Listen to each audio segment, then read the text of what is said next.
Welcome, and thank you for settling in with Sleepy Historian. Girl, if you're listening late at night, you don't need to prepare for anything. There's nothing you have to remember. Nothing you need to stay awake for. You can sit or lie back or simply let your breathing find its own slow rhythm. If your eyes close, that's fine. If they open again later, that's fine too. This is history told at a pace that expects you to drift. Kane? Tonight we're going to spend time with something very small. So small, in fact, that it rarely appears in grand histories or dramatic retellings. And we're going to talk about comfort, not comfort as we think of it now. Not softness, not ease, not abundance, but the kind of comfort medieval people relied on simply to continue. In the medieval world, comfort was not a destination. It was not something you earned after a long struggle. It did not arrive suddenly or fully or without cost. Comfort was partial to temporary, often disappointing, and yet it mattered. For many people living centuries ago, comfort meant only that the cold eased slightly, that hunger retreated just enough to quiet the body, that the day followed a pattern they recognized, and that the night passed without interruption. These were not luxuries. They were survival tools. One expectation we often bring with us, quietly, without realizing, is that medieval life was entirely harsh, entirely bleak, with no relief at all, and that people simply endured, day after day, without pause. But the truth is more subtle, and medieval people noticed small comforts intensely, because those comforts were rare, and they remembered the feeling of warmth lingering in their clothes. They listened for familiar sounds in the dark. They relied on routines the way we rely on furniture, something to lean against without thinking. And you begin to understand that comfort for them was not about pleasure, it was about continuity. As you listen tonight, you'll slowly move through fires that never fully warmed a room, through clothing that softened with wear but never truly protected, through meals that filled the stomach without exciting the mind. You'll pass through routines repeated so often they required no decision, and shelters that blocked just enough wind to make sleep possible. None of this unfolds quickly. Nothing here resolves. Instead, you'll notice how small reliefs stacked together, one after another, made life bearable enough to wake again. And if at any point you feel your thoughts drifting away from the words, that's expected. The people we're listening to tonight live much of their lives in that same half-attentive state, aware but conserving energy. And so you don't need to hold on tightly. Just let the images arrive and pass. In medieval Europe, most people lived close to discomfort at all times. Cold was never far away. Hunger was rarely fully absent. Fatigue settled into the body as a permanent condition rather than a temporary one. A comfort, then, was not the removal of these pressures. It was the dulling of them. A fire that took the sharp edge off winter air. A routine that made tomorrow predictable. In a shared bench, a shared bowl, a shared silence. These were not solutions. They were adjustments. And those adjustments mattered more than we often acknowledge. And when you imagine a medieval home, you might picture a dark, stone space, smoke drifting near the ceiling, straw on the floor. And that picture isn't wrong, but it's incomplete. What's missing is how closely people attended to the smallest changes inside that space. The way the fire shifted from flame to ember, the moment the room became slightly warmer than outside. The sound of wind failing to reach the inner corner where you sat. Comfort lived in those margins. As you listen, imagine yourself in one of those spaces, not as an observer, but as someone who belongs there. You don't expect ease, you don't expect improvement, you expect familiarity. The bench you sit on presses in the same places it always does. The smell of smoke clings to fabric that has absorbed it over years. The light fades slowly, predictably, without surprise. And This predictability is its own form of comfort, and it's important to understand that medieval people did not think of themselves as constantly suffering. They did not wake each morning thinking of deprivation. They measured their days against what they knew. If the fire lit, that was enough. If bread was available, that was reassurance. If the bell rang at the expected hour, time itself felt intact. Comfort was embedded in repetition. Okay. As we move through this history together, you'll notice that nothing dramatic happens. There are no turning points, no triumphs. Instead, there is endurance. You'll feel how comfort was something. People leaned into gently, carefully, knowing it could vanish without warning. And because it was fragile, it was treated with attention. A warm bowl held in both hands. A familiar sound in the dark, a routine followed even when energy ran low. These things mattered because they allowed the body to rest without fully relaxing, to sleep lightly, to wake ready enough.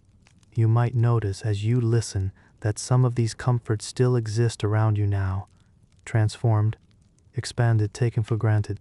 But tonight isn't about comparison, it's about proximity. About staying close to the experience of people who lived with less margin for error and who found calm not in abundance, but in just enough. There is no urgency here, no lesson to extract, only a slow unfolding of small human habits that made life survivable. If you're awake, you can listen. If you're drifting, you can drift. The history will continue either way. And as we go on, you'll begin to sense how comfort, real comfort, has never been loud. It has always been quiet, close to the body, easy to overlook.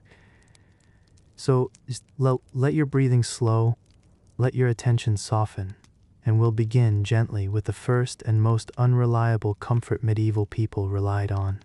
Warmth. You sit closer to the fire than is comfortable, because comfort is not the goal. Warmth is. The hearth is low and wide, built of stone darkened by years of smoke. The flames are modest. They do not leap or roar. They curl and withdraw as if conserving themselves. And you are aware, even before you settle, that this fire will not heat the room. It never does. Instead, it creates a zone, a narrow pocket of tolerable air that fades the farther you move away. Your knees feel it first, your hands, when you extend them, feel it next. Your back remains cold. And this is how medieval warmth usually works. It is uneven. It asks you to choose which part of your body matters most right now. You lean forward slightly, elbows resting on your thighs. The stone beneath you is cold, even through layers of cloth. Heat rises from the fire, but slowly, reluctantly, and much of it vanishes upward into smoke-dark rafters. The room smells of old ash, damp wood, and fabric that has absorbed both over time. The fire crackles softly. Not enough to be cheerful, just enough to be present. This sound is familiar. It means the fire is still alive. You don't expect it to last all night. No one does. Fuel is limited, wood is precious. Every log placed on the fire represents work already done. Cutting, carrying, drying. So the fire is fed carefully, small piece added, then waiting, watching how the flame responds. You learn over years how to read this. Too much wood, and the fire burns hot and fast, wasting itself. Too little, and it fades into uselessness. Comfort here is about management.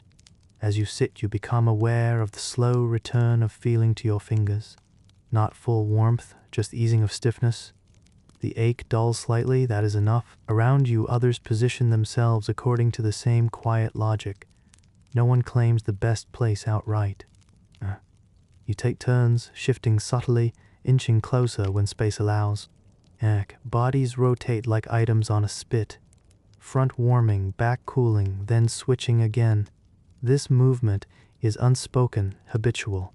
In time stretches, the fire's light barely reaches the edges of the room. Beyond it, shadows settle heavily, unmoving. The walls feel far away, even if the space is small. Outside, the cold presses inward, persistent and patient, and you feel it through gaps in the walls, through the floor, through your bones. But here, right here, the fire interrupts it, not completely, just enough. That interruption is the comfort. Okay, you might expect warmth to bring relaxation, but it doesn't, not fully. Not fully. The body stays alert, conserving heat, waiting for the moment the fire weakens. Sleep, if it comes, is shallow. But even shallow rest matters. You notice how the fire changes over time. At first, flame dominates, bright, moving, unstable. Later, it settles into glowing embers, steady and subdued. The embers are preferred. They radiate warmth more evenly, and they last longer. You learn to value them. A small stick nudges them closer together. Ash is shifted carefully to protect what remains. This is another form of comfort, attention. Someone is watching the fire. Someone is making sure it does not die completely. In many medieval homes, that responsibility rotates through the night. One person wakes briefly, feeds the embers, then returns to rest. The fire becomes a shared obligation. You are dimly aware of this, even if you're not the one tending it tonight. The knowledge that someone will rise quietly and restore the warmth, however minimal, allows your body to loosen just a fraction. That fraction matters. Smoke hangs low, catching in your throat. Your eyes sting slightly, watering without tears. This too is familiar. Comfort does not mean ease. It means tolerable balance. The fire gives warmth but takes air. It provides light but fills the room with residue. You accept this trade without comment. As the hours pass, the fire shrinks. Flame gives way to glow, glow dims. The temperature drops gradually, not enough to shock, but enough to remind you not to drift too deeply. You pull your clothing closer around your body. Fabric that was stiff with cold softens near the heat, becoming pliable again. That change is subtle, but you notice it. You always do. In medieval life, small physical changes are not background noise. They are signals. The fire tells you how much night remains. It tells you when morning is still far away. You measure time not by clocks, but by the behavior of warmth. When the embers finally fade to a dull red, you know that the best part of the night is over. The cold will begin its slow reclaiming. But even then, the memory of warmth lingers. Your skin remembers. Your muscles hold on to it briefly. That memory is another comfort. People often imagine medieval cold as constant and overwhelming. But in reality, it fluctuated, retreating and advancing sometimes within the same hour. These fluctuations mattered deeply. A brief period of warmth could sustain you through a longer period without it. The body learned to stretch that relief. As you sit now, watching the fire's final glow, you feel neither safe nor endangered. You feel managed. This is the emotional state comfort produces here. Not joy, not peace, but the sense that conditions for the moment are being handled. You don't speak, there is nothing to say. The fire does not need words, its presence is enough. Eventually someone stands. A final adjustment is made. Embers covered slightly, drafts blocked as best they can be, then stillness returns. And the fire rests, so do you. Not deeply, not fully, but enough.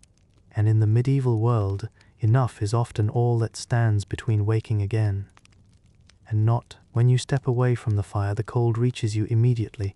There is no delay, no gradual adjustment. It settles against your body as if it has been waiting. Your clothing does not stop it. It only slows it. The layers you wear are familiar in weight and texture. They hang from your shoulders the same way they always do, shaped by long use, rather than design.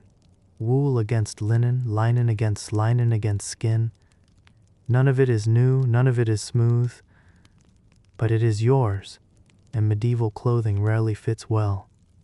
It is cut to be serviceable, not precise. It shifts as you move, gathering in places where the body bends, loosening where it stretches. Over time, the fabric learns you. It creases where you crease. It thins where you rub. This familiarity is its own form of comfort. And you pull your cloak tighter, though you know it will not make a great difference. The wind still finds its way in. Cold air settles in the folds, lingering. But the act itself, drawing the cloth closer, is reassuring. It tells the body that something is being done.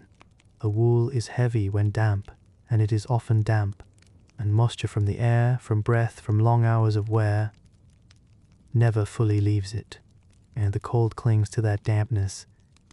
Yet wool also remembers warmth. Once heated, it releases that warmth slowly, like embers beneath ash. Again.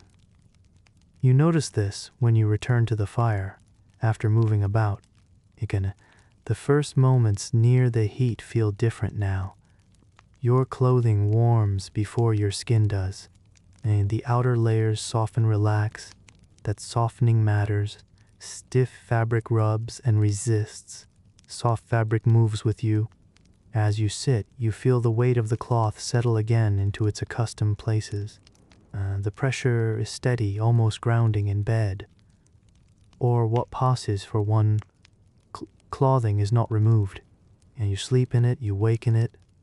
The distinction between day and night is not marked by changing garments, only by how cold they feel when you first move in the morning. This continuity is important. Clothing becomes a constant companion, absorbing smells, smoke, sweat, and time. It carries the history of your days with you. That history becomes comforting simply because it is known.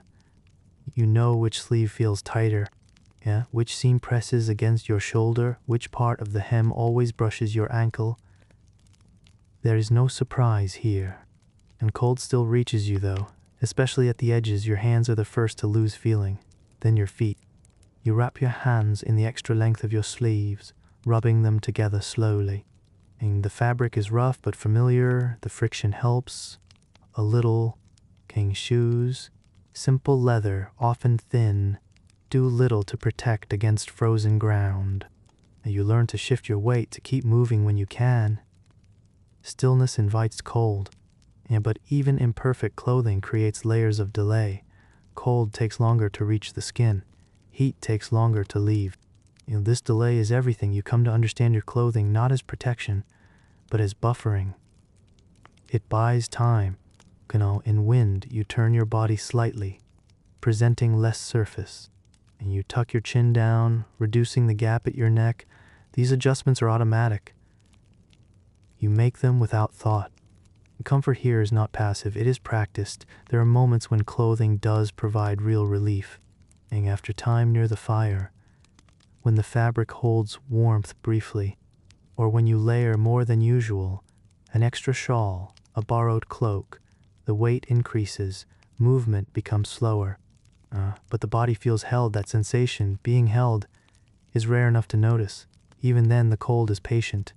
It does not leave, it waits. Over hours, warmth seeps away, the damp returns, the stiffness creeps back in. But because the process is gradual, it does not alarm. You have learned to live inside this cycle. And clothing also carries social comfort. Seeing others wrapped in the same heavy layers reminds you that your experience is shared. Everyone shifts, everyone rubs their hands, no one expects more. In this way, clothing becomes a visible sign of collective endurance. No one speaks of it directly. There is no language for I am cold beyond small adjustments and quiet sighs. The discomfort is assumed. And so when a garment fits just slightly better than usual, when a cloak drapes well, or a hood stays in place, it stands out. You notice you might favor that garment, choosing it again and again despite wear. This preference is not vanity. It is practicality. Comfortable clothing is rare enough to be cherished.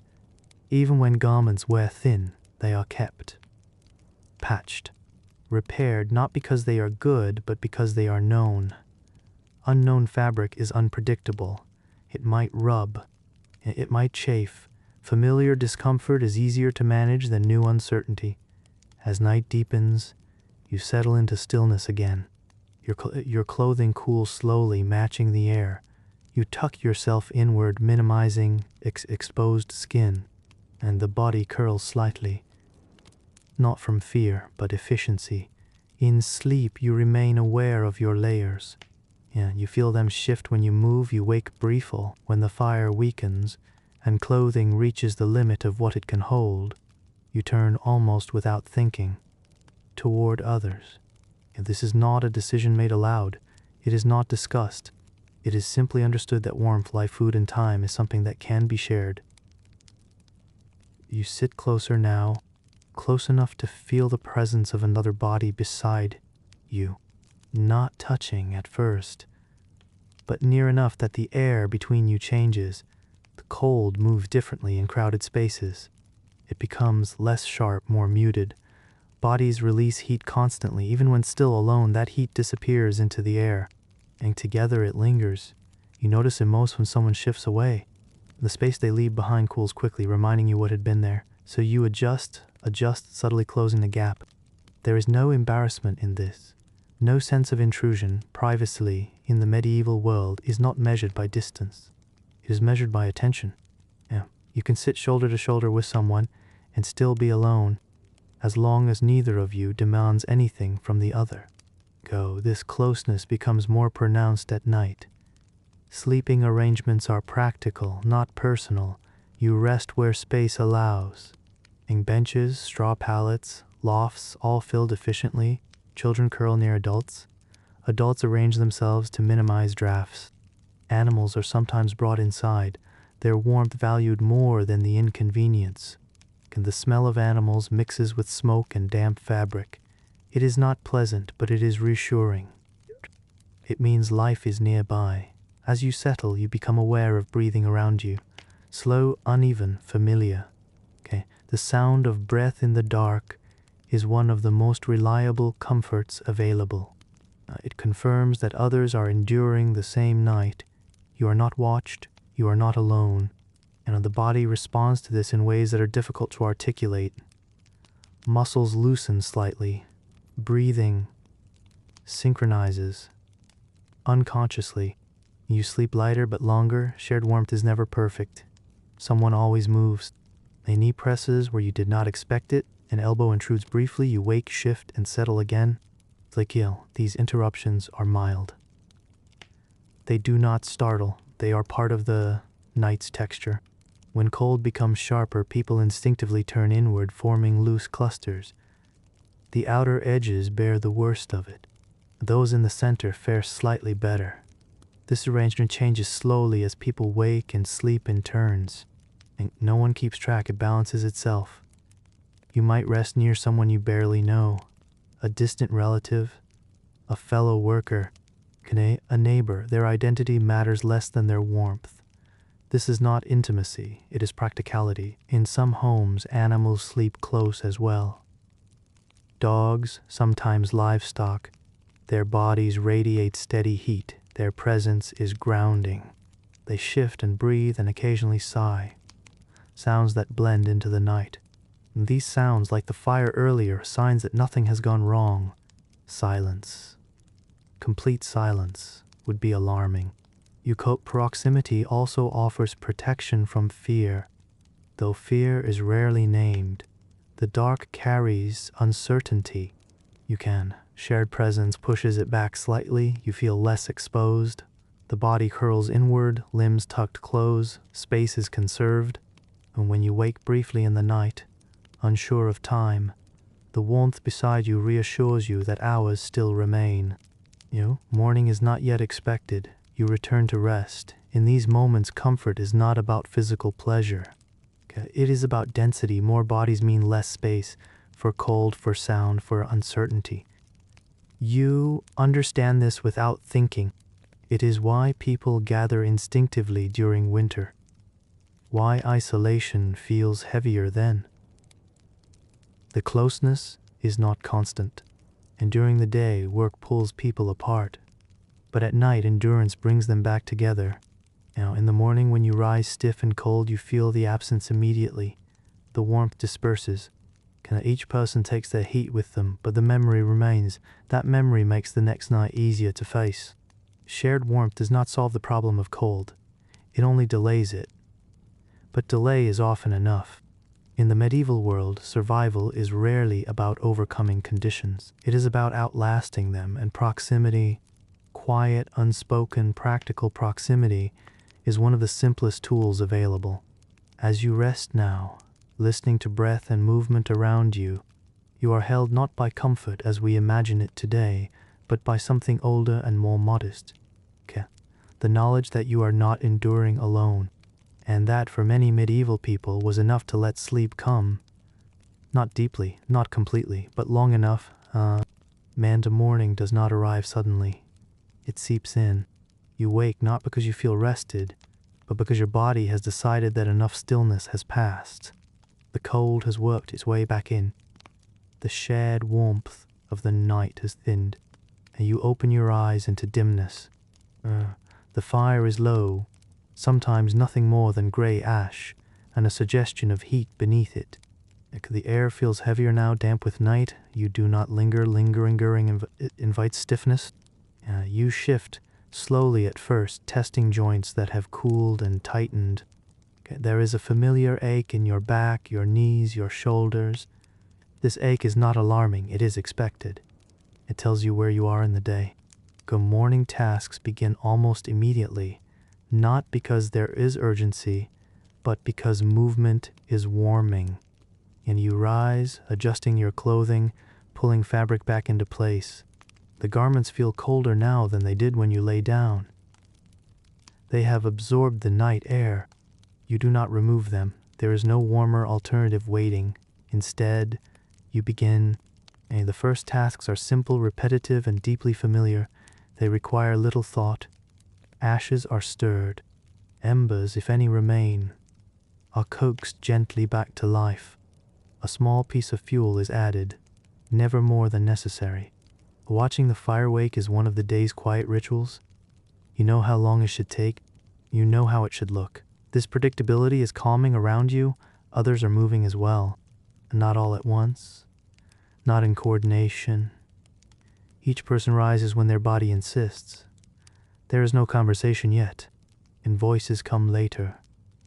Morning is not for words. It is for alignment. You reach for tools that are always kept in the same place. You do this without looking. Your hands know the shape, the weight. This is another form of comfort muscle memory. It allows the mind to remain quiet. Water is fetched if it has not been brought in already, and the cold of it bites briefly at your fingers. You endure it without comment. The shock fades quickly once movement resumes. Food preparation, when there is food to prepare, follows patterns set long ago. Nothing is improvised. You stir, grind, slice, or portion in the same order every day. These actions anchor you. They remind you that today follows yesterday and that tomorrow, if it comes, will follow today. In medieval life, routine is not boring, it is stabilizing. The world outside is uncertain. Weather shifts, and illness appears without warning. Fortunes rise and fall quietly. But inside these morning tasks, there is continuity, and you know what comes next. Even fatigue is easier to bear when it arrives on schedule. As the fire strengthens, the room changes subtly, not warmer yet, but less sharp. The smell of smoke returns, familiar and grounding. Light increases slowly, filtering through small openings, reflecting off stone and wood. You become more awake without noticing the transition.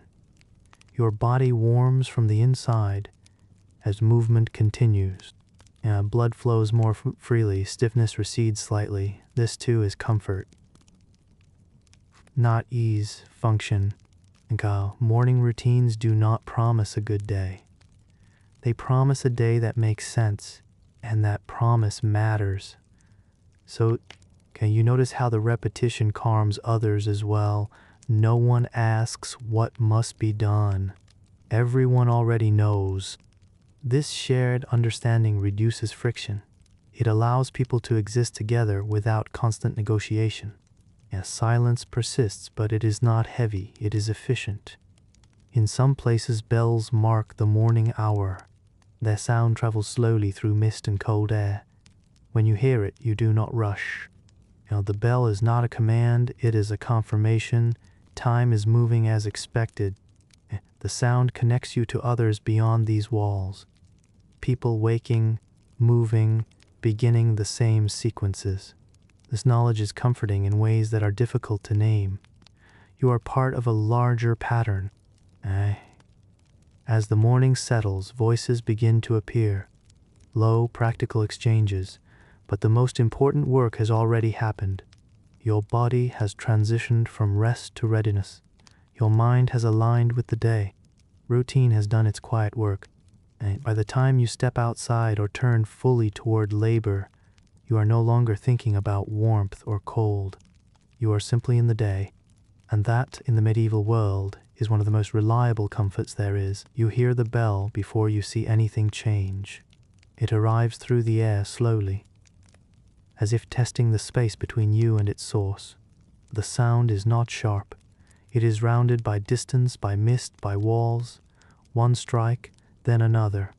And the bell does not hurry, it never has. In the medieval world, bells are not background noise. They are structure. And you do not look at the sky to know the hour. You listen. The sound reaches you wherever you are. Inside, outside, working, waiting. It carries across fields and through narrow streets, bending around stone. And when it comes, you pause, not always in body but in attention. Time has spoken, and the bell does not tell you what to do, it tells you where you are. This matters more than instruction. And medieval days are long, especially in certain seasons. Light stretches, then contracts. Weather interferes. Without the bell, time would blur. But the bell arrives at expected moments, dividing the day into known portions: morning, midday, evening. These divisions are not precise by modern standards. They do not need to be. Their reliability is enough. And when you hear the bell, you know others are hearing it too. This shared moment, brief, invisible, connects people across distance. Someone in a field pauses their work. Someone in a workshop adjusts their stance. Someone indoors looks up briefly. The bell passes through all of you, then moves on. It leaves behind a subtle reassurance that time is still ordered. In periods of uncertainty, famine, illness, unrest, the bell becomes even more important. It is one of the few things that does not change. The same sound, the same rhythm. Even when the world feels unstable, the bell suggests continuity. You do not analyze this. You feel it. The bell's tone changes with weather. On clear days, it travels farther. In fog, it feels closer, heavier. And you come to recognize these differences. They add texture to the day. At certain hours, the bell marks moments of rest or prayer. Not everyone stops completely. Life does not pause. But attention shifts. The bell invites a slowing, however brief. You might straighten your back, you might adjust your grip, and you might breathe differently. These micro-pauses accumulate over time. They prevent the day from becoming a single, exhausting stretch. Comfort here is not warmth or food. It is orientation. Knowing where you are in time allows you to pace yourself. You know how much remains. You know when relief, however small, might arrive. The bell also marks endings. And when you hear the evening bell, you do not expect the day to continue indefinitely. And there is a sense of closure approaching. This knowledge is calming. Even if the work is unfinished, even if tasks remain, the bell tells you that the day will soon change shape. Night will come, as it always does, and with night comes a different set of expectations. And in towns and villages, bells regulate not only labor but social life. Meetings, markets, gatherings, their sound reduces uncertainty. You do not need to ask what time it is. You already know. And in a world without clocks on every wall, this shared auditory system is essential. It creates a collective rhythm, and rhythm, more than speed, defines medieval life. Yeah, the bell's presence also carries spiritual weight, but even that is grounded in routine. Prayer times are predictable. Services follow established patterns. For many, participation is as much about familiarity as faith. The words are known, and the order is fixed. This repetition provides another layer of comfort. You can enter the space, physical or mental, without effort. You know when to stand, when to sit, when to listen. There is relief in not having to decide. As the day progresses, bells continue to mark its passage, and their sound weaves through activity, never demanding full attention but always available. They become part of the environment like wind or light. You rarely notice when they stop. That absence would be more disturbing than their presence. When night finally deepens and the bells fall silent, the quiet feels earned. The day has been fully marked, and you rest knowing that time has been accounted for, that tomorrow the bell will return. And in a world where so much is uncertain, that return is one of the most dependable comforts available. Evening does not announce itself with urgency. It settles. The light changes first. Not dramatically, but enough that you notice without looking directly. Shadows stretch longer. Edges soften. And your body responds before your thoughts do. A movement slow, effort feels heavier. This is not exhaustion alone. It is recognition. You have reached the part of the day that always feels this way. Tasks are completed not because everything is finished, but because this is where stopping belongs. Tools are put away in familiar places, not carefully, but correctly.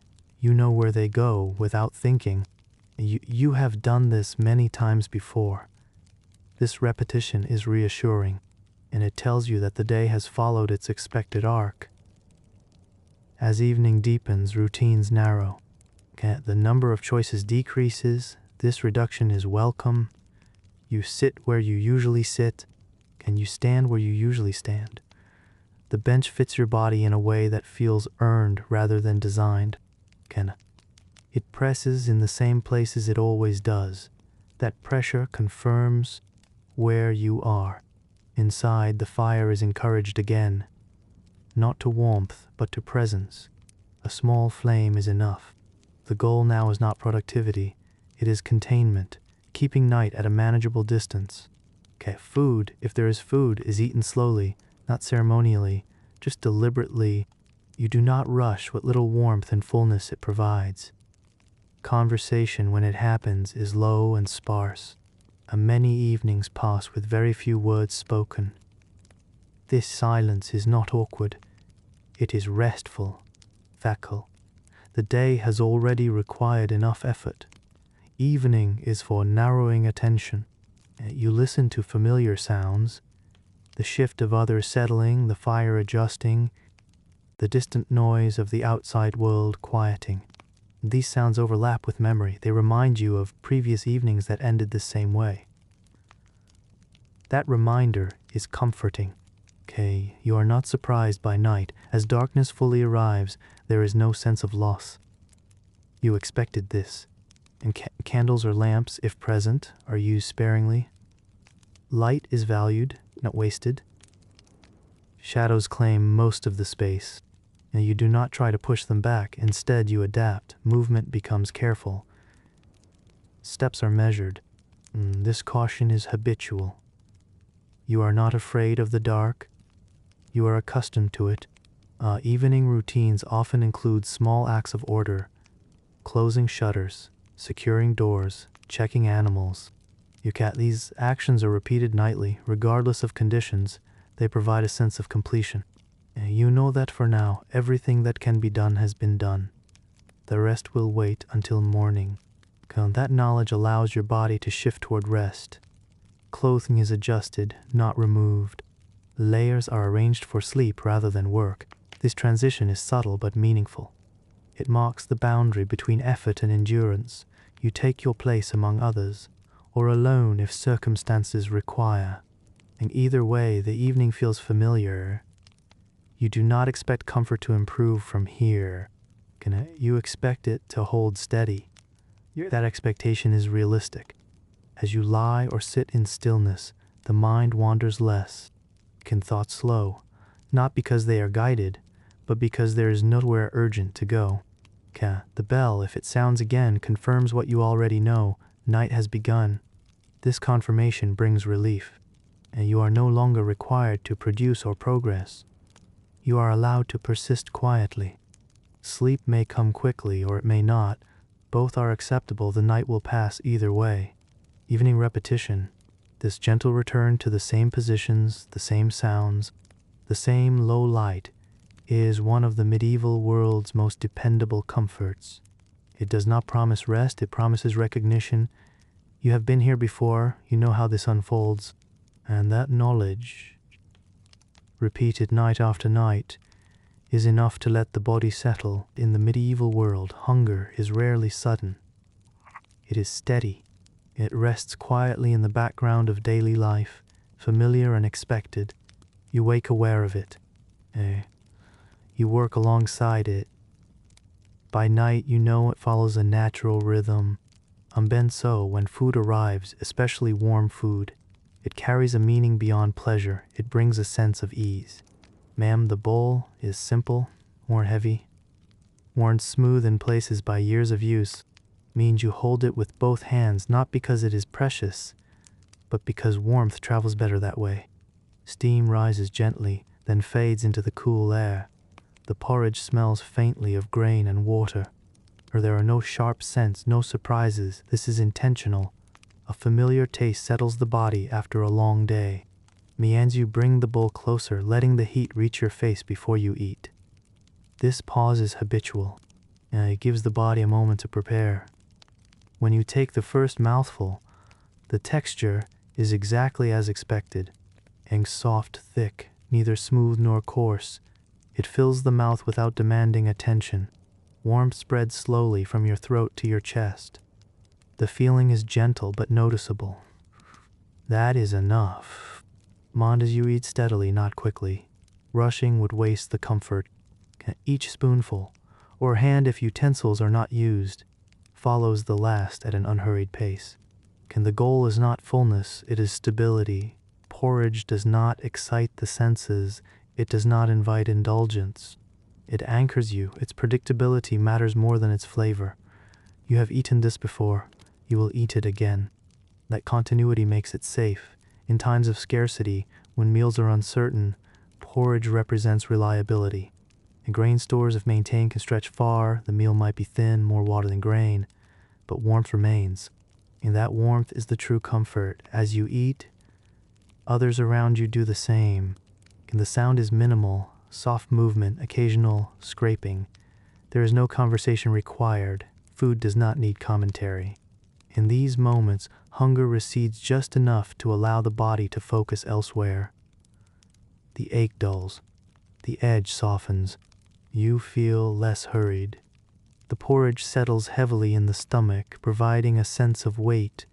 That weight is grounding. It reminds you that something solid has been taken in. For a while, you will not feel empty. And even after the bowl is finished, warmth lingers.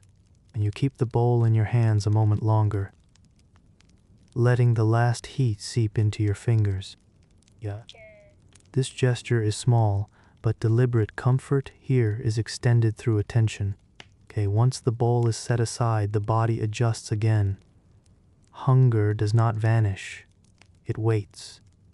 But for now, it is quieter. You notice how the warmth changes your perception of the space around you. The room feels slightly less hostile, the cold seems less aggressive. This shift is subtle but real. Food in the medieval world rarely provides abundance, it provides pause. The familiarity of porridge also carries memory. You remember other mornings, other evenings, other bowls held in the same way. These memories overlap, creating a sense of continuity. And even when times are hard, this meal connects you to moments when they were slightly less so. That connection is comforting. Children, when present, eat first or alongside adults. depending on custom and availability. Their smaller bowls are watched closely. Food is not wasted.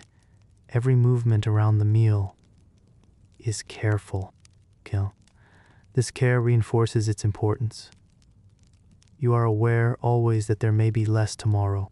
That awareness sharpens the comfort of having something now. Porridge, bread, broth, these are not celebratory foods, they are sustaining. They allow the body to continue its work. And in a life defined by endurance, that is enough.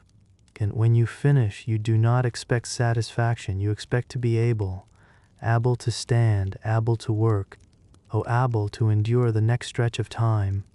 The warmth fades gradually, the hunger will return. But for now, the body is quieter, and that quiet is one of the small comforts medieval people relied on. Again and again, bread is never extravagant. It is rarely soft or fragrant in the way modern people imagine. It is dense, heavy, sometimes coarse. Yet its presence matters more than its flavor. When you break it, the texture is firm under your fingers. It resists slightly, then yields with a dull, satisfying crunch. And you are aware, as you do this, that the loaf represents security. A small loaf in hand is more than nourishment. It is a promise enough to last through this stretch of the day, perhaps tomorrow as well. The act of breaking bread is deliberate. You do not tear hastily. You segment portions carefully, measuring for adults and children, for animals if included. Each piece is a small assurance. You eat slowly, chewing steadily. The dryness demands it. It is not unpleasant. It is functional. Mouthful by mouthful, warmth travels down from the throat to the stomach. It does not excite, but it sustains. You notice how even this simple food changes your posture. The shoulders relax just slightly. The hands rest a little longer on the table. This subtle comfort spreads, unseen but tangible. Others nearby handle their own portions. Similarly, no words are spoken. There is no debate over quantity. Everyone knows the limits. Bread also carries a sense of rhythm. It is always part of the same sequence. Fire tending, water and porridge, then bread. The repetition reassures you that time is flowing properly. Even when the meal is small, the act of eating it becomes a quiet ritual. You remember previous meals, other days, other loaves. The bread links you to all of them. It is tangible continuity. You notice small variations from loaf to loaf, slightly darker crust, slightly coarser crumb, but the pattern is familiar. Nothing surprises. In the medieval household, bread often accompanies other minimal fare. A little cheese, perhaps broth, sometimes vegetables, rarely meat. Yet bread is enough. It is enough for the stomach. It is enough for the mind. It is enough for endurance. As you consume it, your body recalibrates. Cold hands feel slightly less tense. Feet are less restless. Even the air seems less sharp now that your stomach carries substance. The act of eating bread is as much about psychology as physiology. The repetition, the known texture, the routine, all contribute to a sense of quiet safety. When the loaf is finished, you do not linger over its absence. You are prepared for the next task. The next stretch of the day, bread is not celebration, it is continuity. It is the mundane guarantee that survival persists. You may return to labor soon, or to tending the fire, or to caring for animals. Your stomach, now less empty, allows you to focus on these tasks without distraction. And that, in the medieval world, is the point. Not delight, not abundance, sufficiency. Because small, repeated, dependable acts like breaking bread provide structure in uncertainty. And structure, over centuries, has kept bodies and minds alive long before luxury existed. The loaf is quiet, but it speaks volumes to those who understand its weight. And you do. Not every meal in the medieval day is substantial. Most are modest, so modest that modern imagination might call them meager. Yet even these small meals carry significance. They provide rhythm, predictability, and reassurance. You notice it most in the intervals between work. Perhaps it is midday, perhaps late afternoon. Your stomach reminds you of its presence. Persistent but not urgent. A simple bowl of broth, a piece of bread, some leftover porridge. These are the gestures that mark the day, and you handle them deliberately. Nothing is rushed, nothing is wasted. Even small food teaches timing. You do not overeat. You do not linger excessively. Each portion lasts long enough to satiate slightly without compromising the next segment of the day. The act of eating becomes ritualized. Hands move with confidence, guided by years of repetition.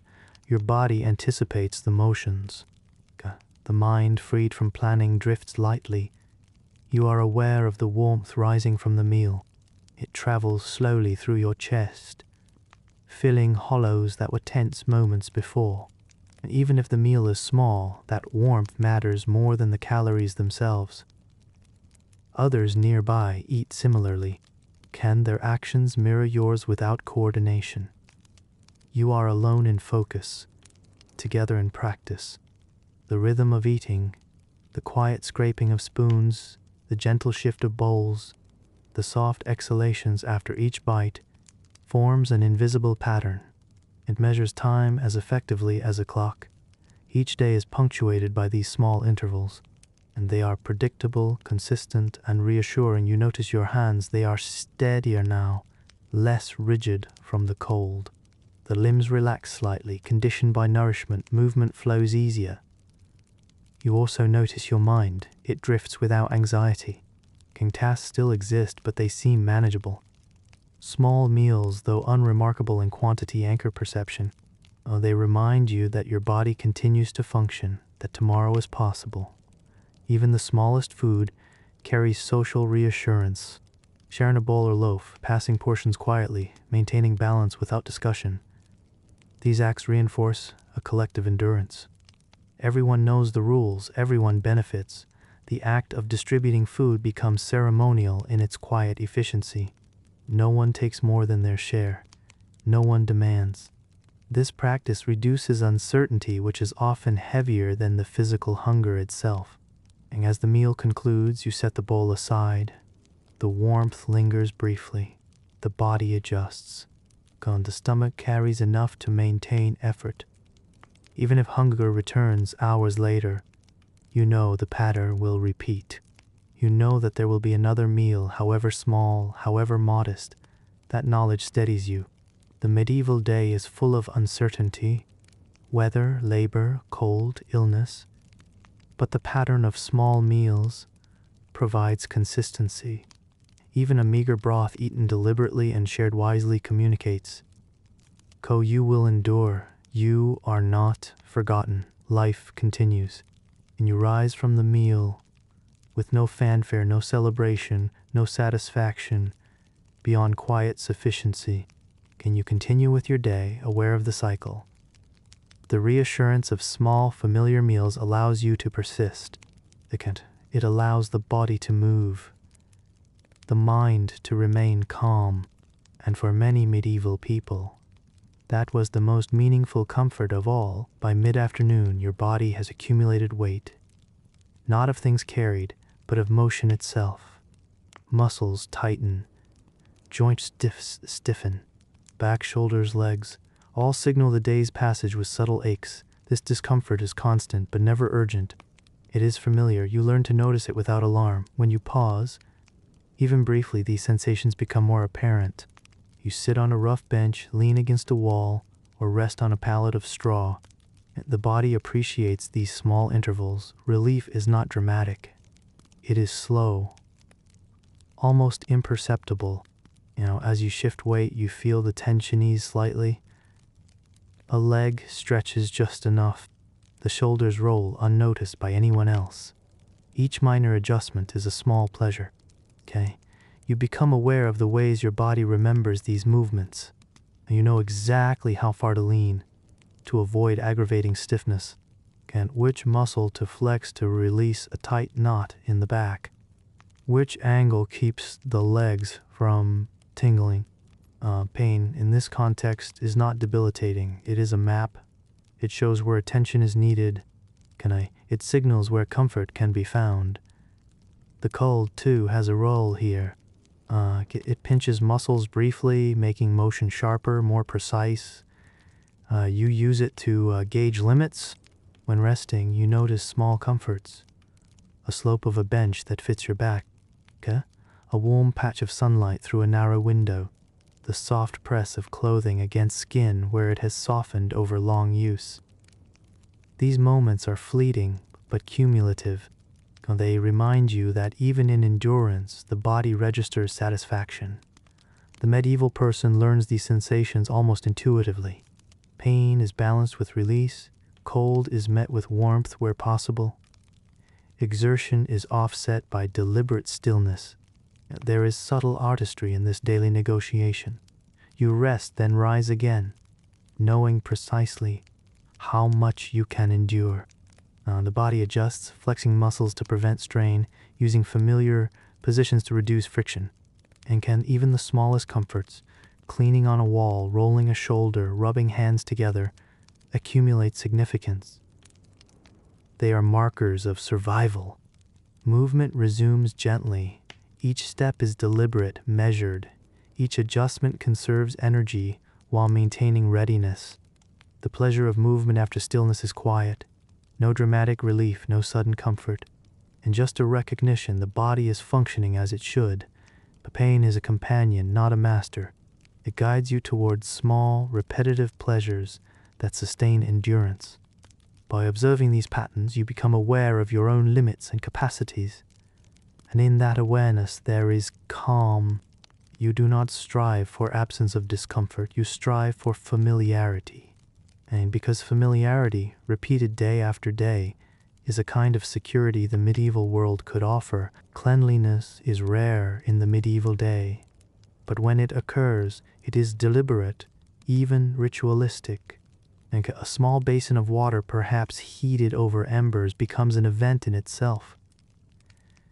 You approach it with care, and the chill of the air makes the warm water feel more acute, more significant.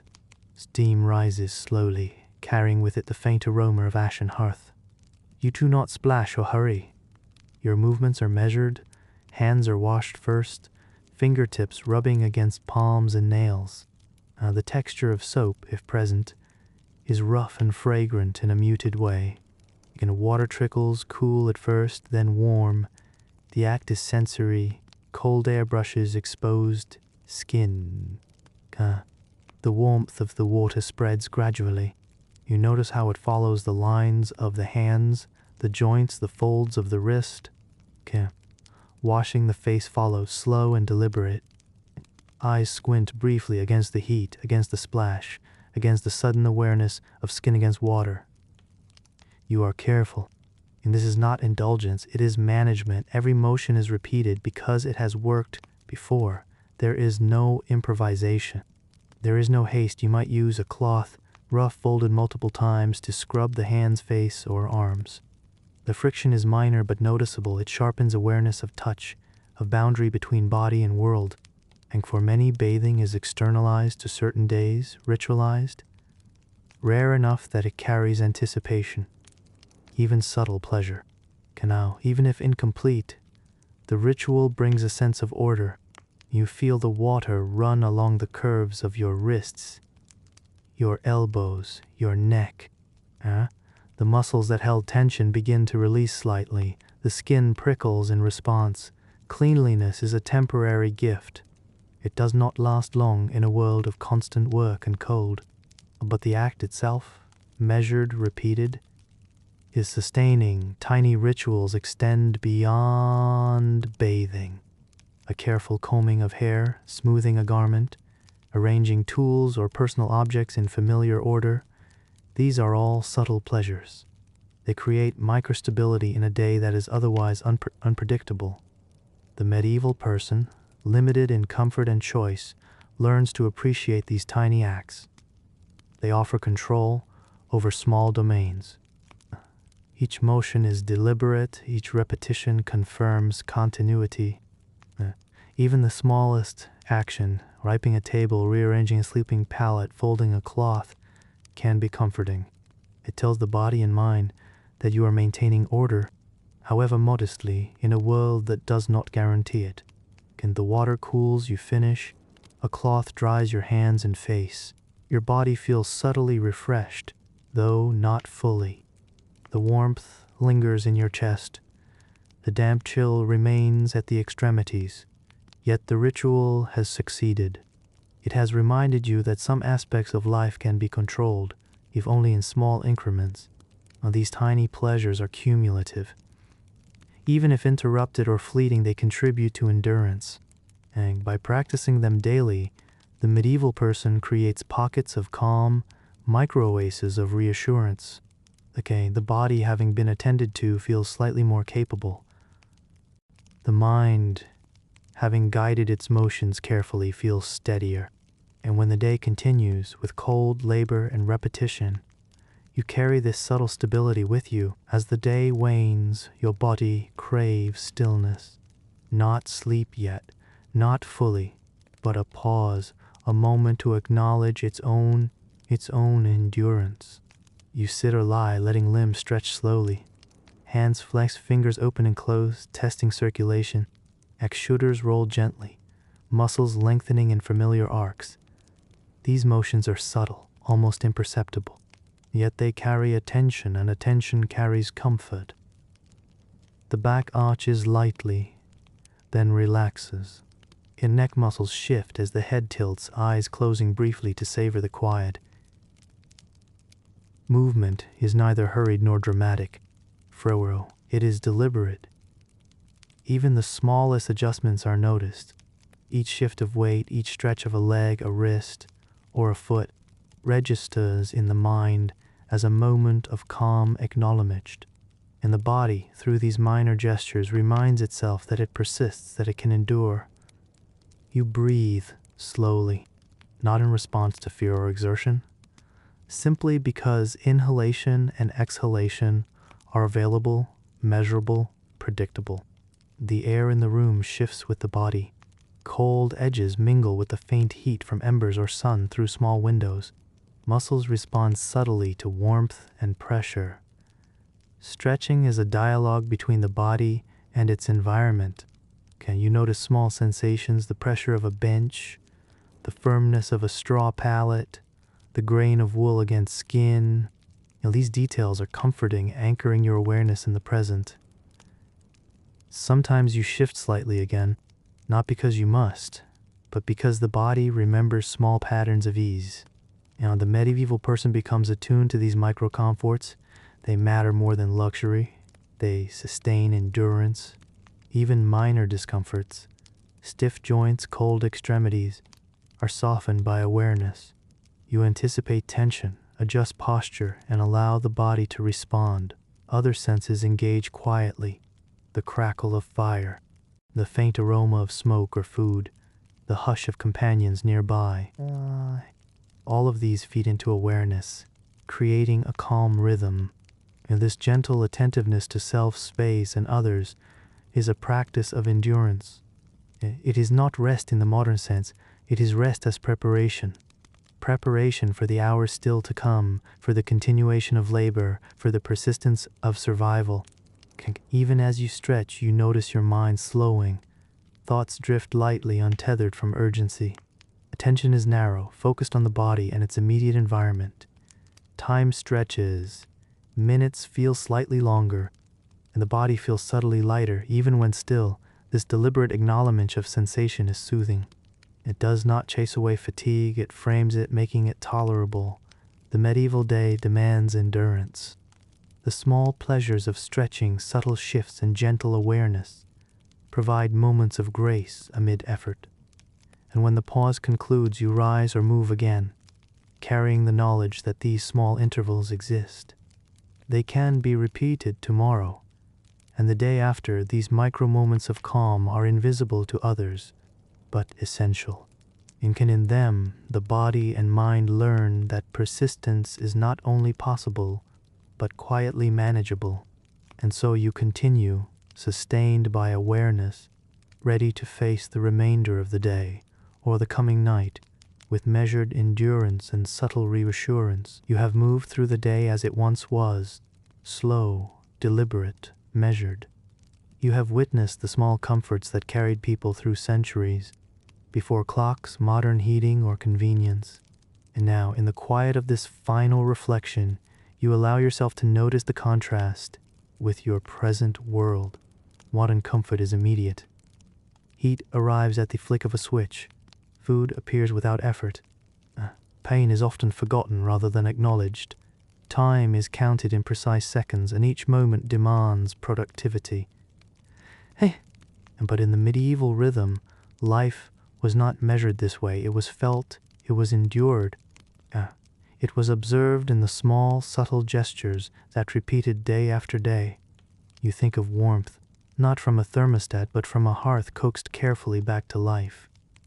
Of sustenance, not a feast, but a bowl, a loaf, a sip of water, each portion meaningful. Of routine, not enforced by digital alerts, but by the bell, the rising sun, and the accumulated patterns of human attention. Even discomfort held value. Muscles stiffened, joints ached, and fingers chilled. But each sensation guided the body toward motion, toward care, toward subtle awareness. The body was never pampered, yet it was attended to with deliberate thought.